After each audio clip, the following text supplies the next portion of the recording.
ngifuna ukuthi ngiyibeke kahle bazalwane ngoba understand ngithi uma umuntu ahamba ayothwala athi ngifuna kuba namandla ngifuna kuba president ngifuna kuba famous ngifuna isangoma lelo malimnikeza imithi imithi le emsebenzeni spiritually bathatha umoya wakho abakutshela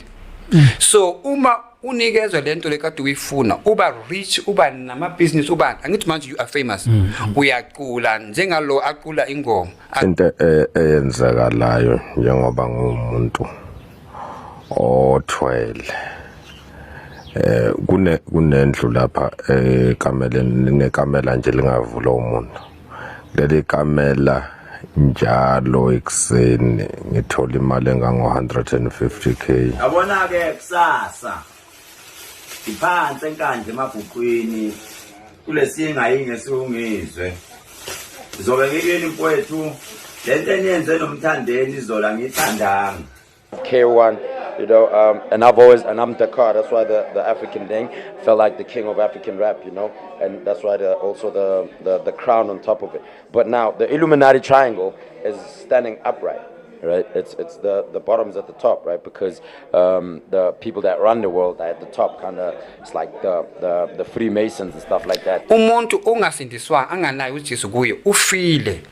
Sazwana ke bazalwane, so bengithi ngilungise lapho. Abanye babuza ukuthi ubrother Enigma uthi usomiza ngeke asindiswe hela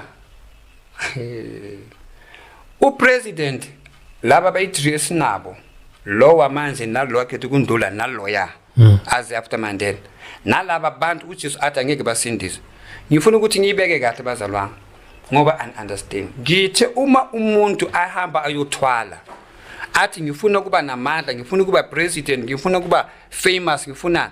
isangoma lelo malimnikeza imithi imithi le emsebenzeni spiritually bathatha umoya wakho abakutshela